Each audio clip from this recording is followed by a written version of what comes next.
নমস্কাৰ মই পুনৰ এটা নতুন ভিডিঅ' লৈ আপোনালোকৰ মাজলৈ আহিলোঁ।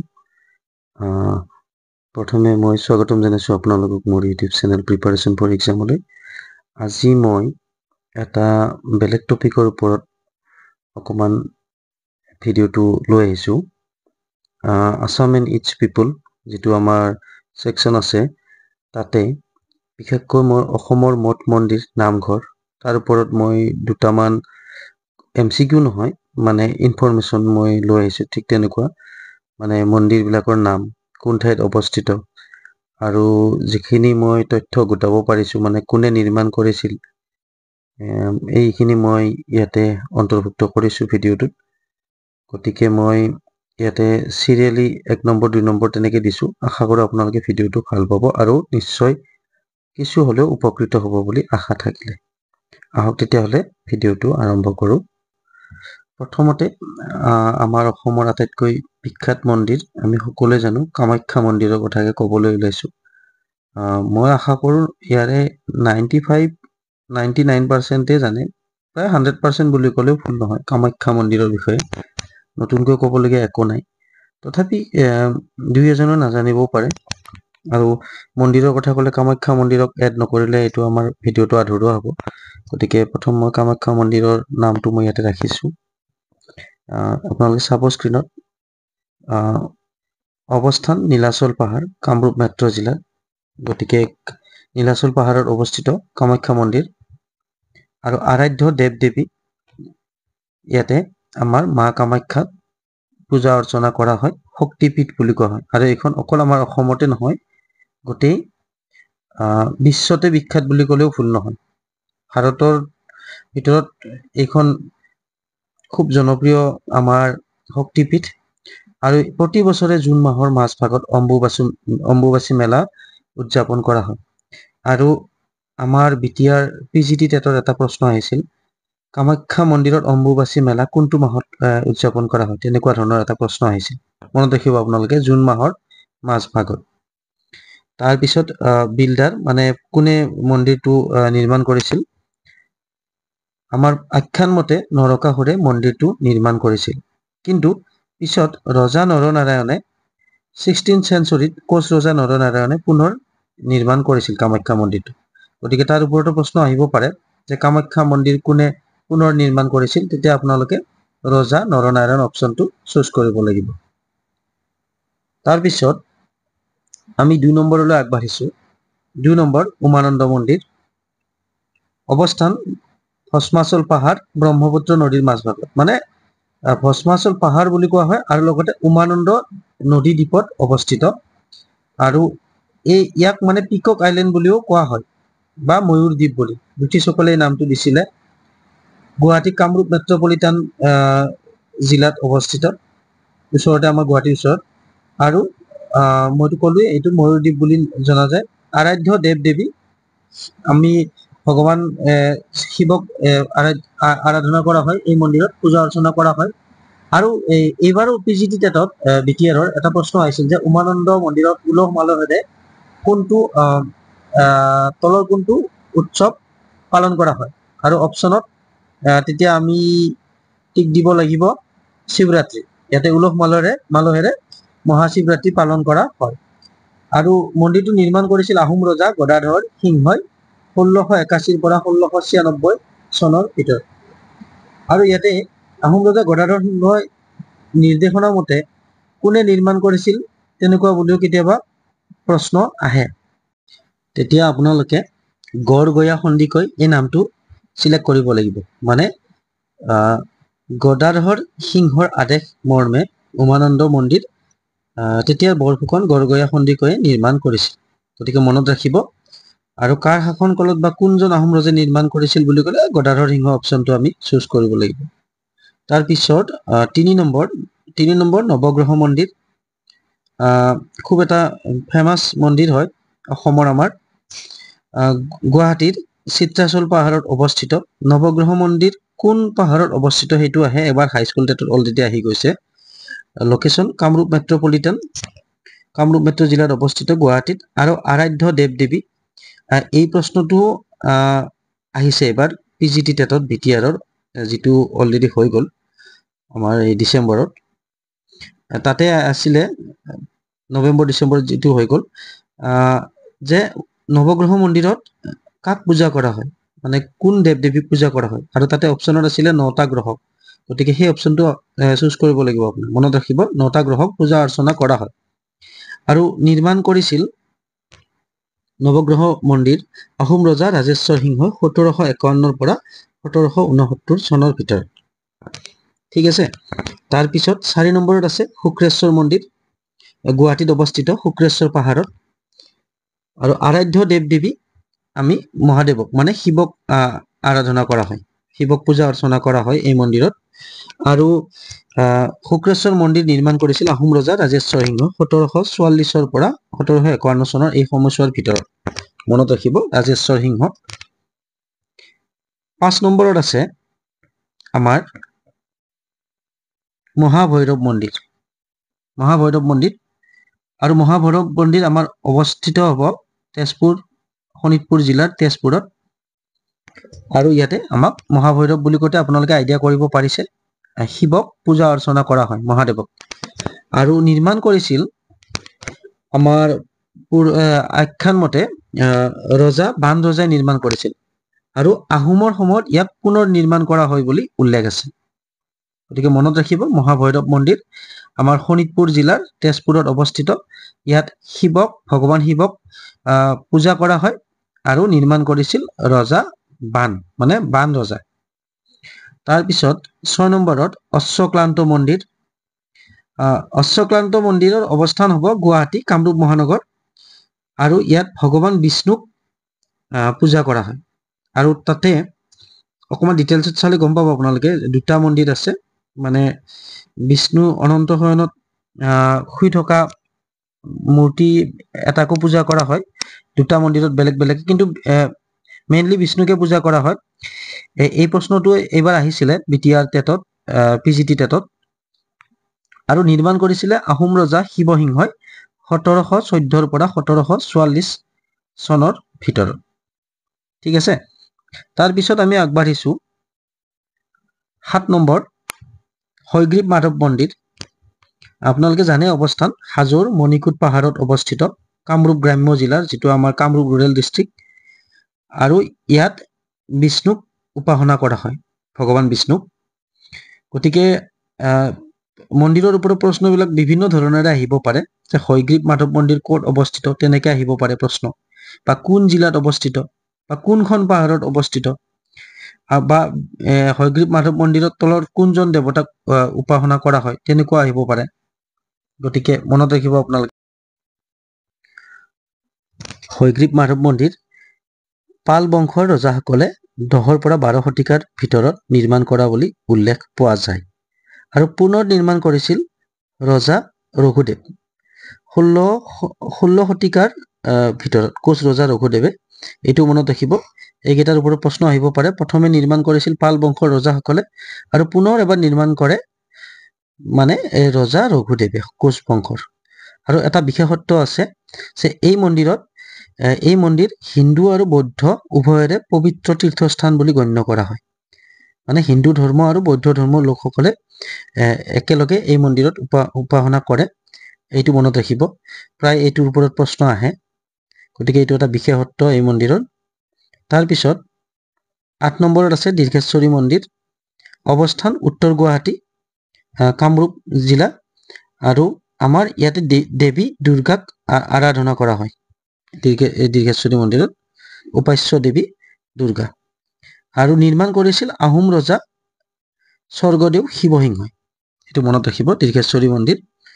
আৰু মই ইয়াতে লিখা নাই, দীৰ্ঘেশ্বৰী পাহাৰ বুলি কয়, মানে উত্তৰ গুৱাহাটীৰ দীৰ্ঘেশ্বৰী পাহাৰত অৱস্থিত বুলিও উল্লেখ আছে, বহুতো মই চ'ৰ্চত পাইছোঁ বিভিন্ন শিতানৰ পৰা, গতিকে সেইটো মই উল্লেখ কৰা নহ'ল, মনত ৰাখিব। তাৰপিছত 9 নম্বৰত আছে টিলিঙা মন্দিৰ। এইটো ঘণ্টা মন্দিৰ বা ইংৰাজীত বেল টেম্পল বুলিও জনা যায়। ইয়াৰ অৱস্থান হ'ব বৰদুবি, তিনিচুকীয়া জিলা। আৰু মহাদেৱক ইয়াতে আৰাধনা কৰা হয়, ভগৱান শিৱক। আৰু আমাৰ এই মন্দিৰত নিৰ্মাণ কৰোঁতাজন হ'ল, ইয়াতে কোনো স্পেচিফিক উল্লেখ নাই কোনে নিৰ্মাণ কৰিছিল, স্থানীয় লোকসকলে বুলি আছে, গতিকে মই সেই লাইনটো ইয়াতে উঠাই দিছোঁ, মনত ৰাখিব। টিলিঙা মন্দিৰ ক'ত অৱস্থিত বুলি ক'লে আপোনালোকে তিনিচুকীয়া। আৰু বিশেষকৈ টিলিঙা মন্দিৰত কোনজন দেৱতাক আৰাধনা কৰা হয় বা পূজা কৰা হয় বুলি ক'লে আপোনালোকে মহাদেৱক অপশ্যনটো চিলেক্ট কৰিব লাগিব। তাৰপিছত 10 নম্বৰত আছে বশিষ্ঠ মন্দিৰ বা বশিষ্ঠাশ্ৰম বুলি কওঁ আমি। অৱস্থান ইয়াৰে লোকেশ্যনটো হ'ব গুৱাহাটীৰ আমাৰ সন্ধিয়াচল পাহাৰত, কামৰূপ মহানগৰ জিলাৰ কামৰূপ মেট্ৰত সন্ধিয়াচল পাহাৰখনৰ নাম আহে কেতিয়াবা। তাৰপিছত মহাদেৱক ইয়াতে আৰাধনা কৰা হয়, আৰাধ্য দেৱতা মহাদেৱ। আৰু ৰজা ৰাজেশ্বৰ সিংহই এই মন্দিৰটো নিৰ্মাণ কৰিছিল বুলি উল্লেখ পোৱা যায় হিষ্ট্ৰী মতে। তাৰপিছত 11 নম্বৰত দেৱীদৌল মন্দিৰ, ইয়াৰ অৱস্থান হ'ব শিৱসাগৰ জিলা, আৰু ইয়াত দেৱী দুৰ্গাক পূজা অৰ্চনা কৰা হয়। এই দেৱীদৌল মন্দিৰটো নিৰ্মাণ কৰিছিল আহোম ৰজা স্বৰ্গদেউ শিৱসিংহৰ পত্নী ৰাণী অম্বিকাই। তাৰপিছত 12 নম্বৰত আছে আমাৰ 12 নম্বৰত আছে শিৱদৌল, অৱস্থান শিৱসাগৰ জিলা, আৰু মহাদেৱক ইয়াতে আমাৰ উপাস্য দেৱতা হিচাপত পূজা কৰা হয় শিৱদৌলত। এই মন্দিৰটো নিৰ্মাণ কৰিছিল ৰাণী অম্বিকাই বা বৰৰজা অম্বিকাই। ৰাণী অম্বিকাক বৰৰজা খিতাপটো দিয়া হৈছিলে। এইটো আটাইতকৈ ওখ মন্দিৰ অসমৰ তেতিয়াৰ।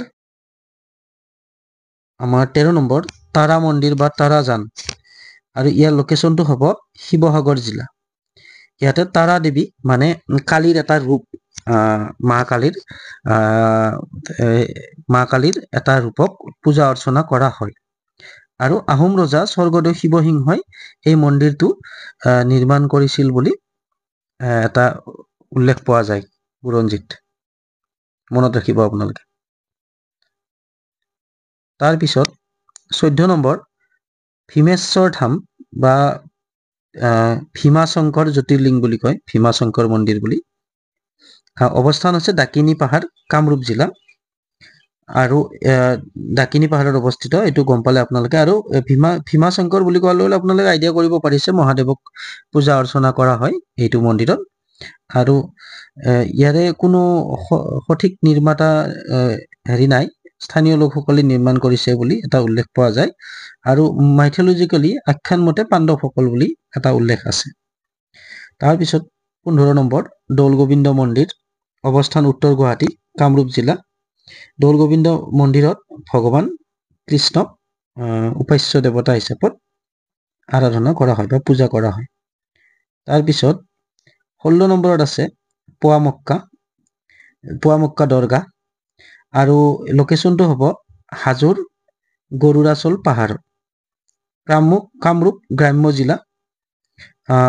আৰু পীৰ গিয়াছুদ্দিন আউলিয়াই প্ৰতিষ্ঠা কৰিছিল, আৰু বিল্ডাৰো হ'ব আমাৰ মানে নিৰ্মাণ কৰিছিল পীৰ গিয়াছুদ্দিন আউলিয়া, চুফিবাদৰ এজন হোতা আছিলে তেখেত 14 চেঞ্চুৰীত। তাৰপিছত 17 নম্বৰ মদন কামদেৱ দেৱালয়। মদন কামদেৱ দেৱালয় অৱস্থিত আমাৰ দেৱানগিৰি পাহাৰত বা চাৰ্লি, কামৰূপ গ্ৰাম্য জিলাত।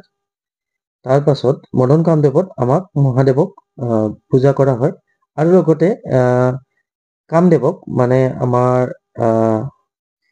কামদেৱকো ইয়াতে আৰাধনা কৰা হয় বুলি এটা উল্লেখ আছে। কামদেৱে নতুন ৰূপ পাইছিল বুলি এটা আখ্যান আছে মদন কামদেৱ দেৱালয়ৰ লগত জড়িত। তাৰ পাছত আৰু মদন কামদেৱক এটা বিশেষ নামৰে জনা যায়, এইটো প্ৰায় MCQত আহে, অসমৰ খাজুৰাহু বুলি জনা যায়। কেতিয়াবা আহি যাব পাৰে অসমৰ খাজুৰাহু বুলি, কোনটো মন্দিৰক জনা যায় বা কোনখন ঠাইত, তেতিয়া মদন কামদেৱ দেৱালয় চিলেক্ট কৰিব লাগিব। আৰু ইয়াতে নিৰ্মাণ কৰিছিল পাল বংশৰ ৰজাসকলে 10ৰ পৰা 12 শতিকাৰ ভিতৰত।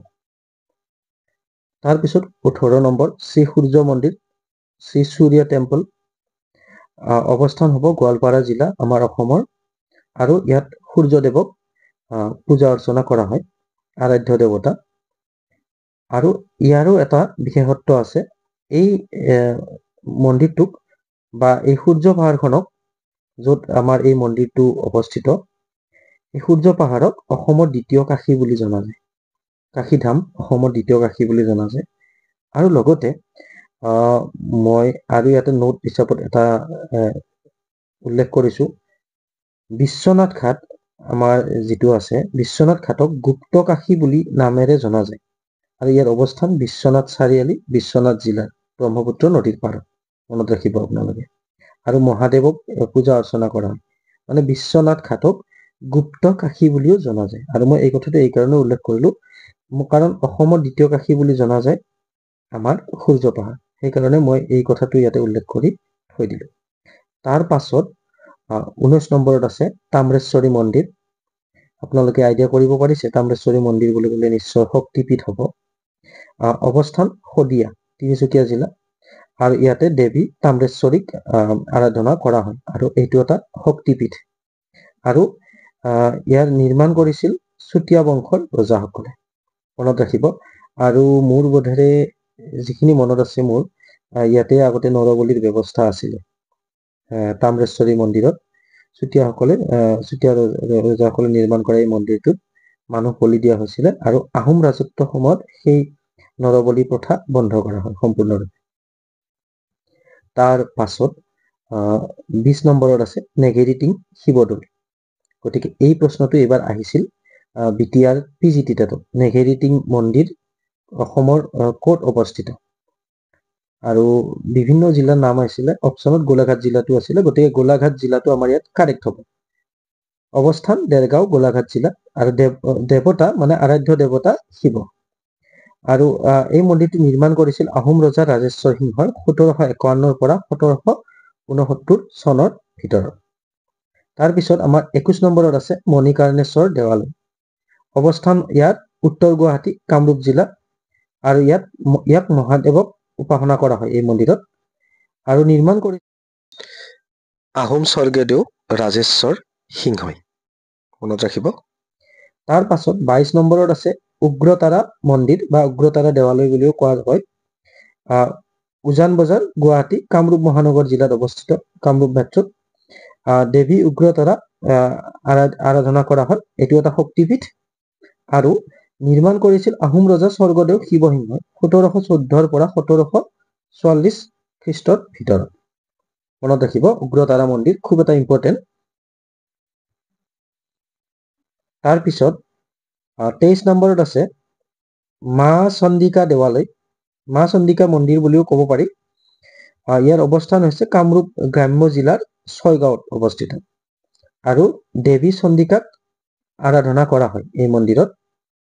সেইটো মনত ৰাখিব আপোনালোকে, মানে দুৰ্গা মাৰ এটা ৰূপ।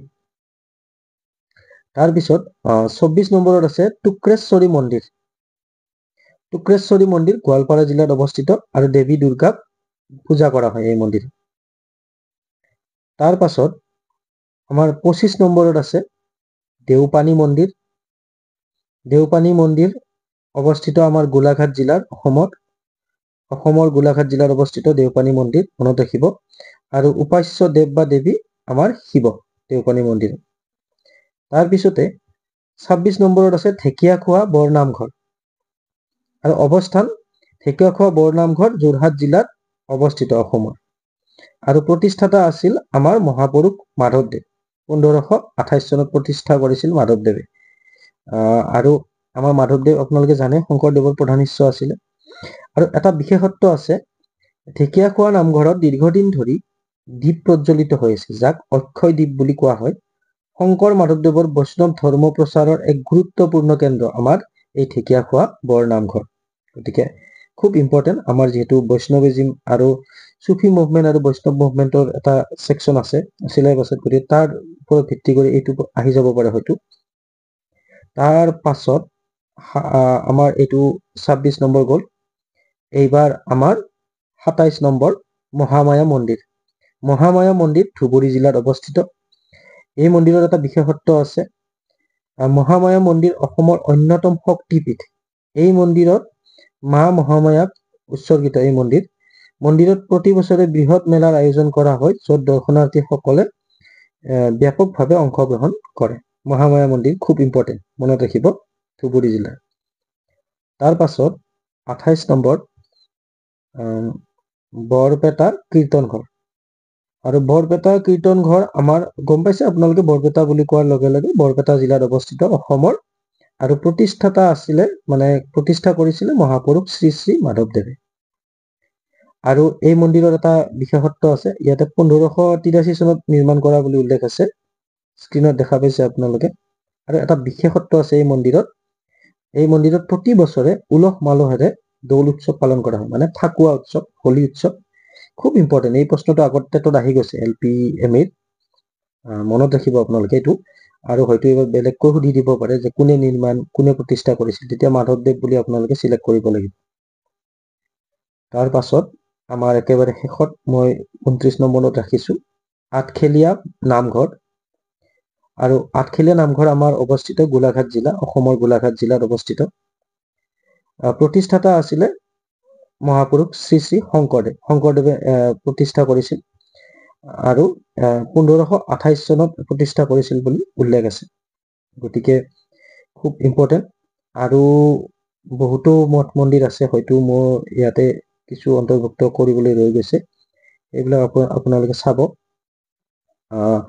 আৰু ইয়াতে মই এটা কথা কৈ থৈ দিওঁ, অসমৰ প্ৰথম নামঘৰটো আমাৰ বটদ্ৰৱাত শ্ৰীমন্ত শংকৰদেৱে প্ৰতিষ্ঠা কৰিছিল, সেইটো আহিব পাৰে, মই সেইটো ইয়াতে ইনক্লুড কৰা নাই, গতিকে সেইটো মনত ৰাখিব। আৰু আশা কৰোঁ ভিডিঅ'টোৰ পৰা কিছু হ'লেও আপোনালোকে উপকৃত হ'ব। আৰু অজানিতে হয়তো প্ৰনাউন্সিয়েশ্যন হওক বা কোনোবা এটা ইয়াতে ইনক্লুড কৰোঁতে কিবা ভুল ভ্ৰান্তি হৈ যাব পাৰে, তাৰ বাবে মই ক্ষমা বিচাৰিছোঁ। আৰু কিবা উপদেশ দিবলগীয়া থাকিলে আপোনালোকে নিশ্চয় মোক কমেণ্ট বক্সত জনাব। ভিডিঅ'টো শেষলৈকে চোৱাৰ বাবে আপোনালোকলৈ ধন্যবাদ জনাইছোঁ।